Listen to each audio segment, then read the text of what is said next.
পূর্বাঞ্চলের Bangladesh China friendship exhibition সেন্টারে বাণিজ্য মন্ত্রণালয় ও রপ্তানি উন্নয়ন ব্যুরো এর যৌথ উদ্যোগে শুরু হলো ৩০তম ঢাকা আন্তর্জাতিক বাণিজ্য মেলা ২০২৬-এর। মেলা চলবে ৩১ জানুয়ারি পর্যন্ত। প্রতিদিন সকাল ৯টা থেকে রাত ৯টা পর্যন্ত মেলার কার্যক্রম চলবে। শনিবার সকাল ১১টায় মেলার উদ্বোধন করেন বাণিজ্য উপদেষ্টা শেখ বশির উদ্দিন। উদ্বোধনী অনুষ্ঠানে বিশেষ অতিথি ছিলেন ইপিবির ভাইস চেয়ারম্যান অতিরিক্ত সচিব মোহাম্মদ হাসান আরিফ, এবিসিসিআই-এর প্রশাসক অতিরিক্ত সচিব মোহাম্মদ আব্দুর রহিম খান ও বাণিজ্য মন্ত্রণালয়ের সচিব মাহবুবুর রহমান।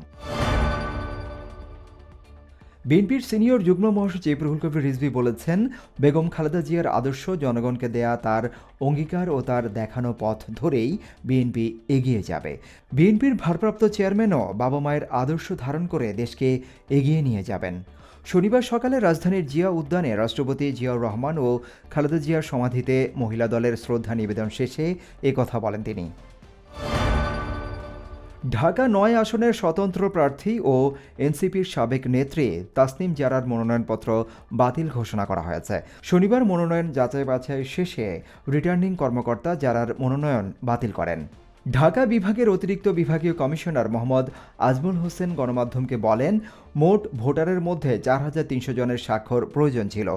সেটা ঠিকই ছিল, বরং কিছু বেশি ভোটারের স্বাক্ষর ছিল। তবে যাচাইয়ের দেখা যায়, প্রস্তাবক ও সমর্থক হিসেবে নাম দেয়া ১০ জনের মধ্যে ৮ জন ঢাকা-৯ আসনের ভোটার। বাকি ২ জন ওই আসনের ভোটার না হওয়ায় নির্বাচন বিধি অনুযায়ী তার মনোনয়ন বাতিলের সিদ্ধান্ত নেওয়া হয়। তবে আপিলের সুযোগ আছে। Desk report, hello Bangladesh, Dhaka.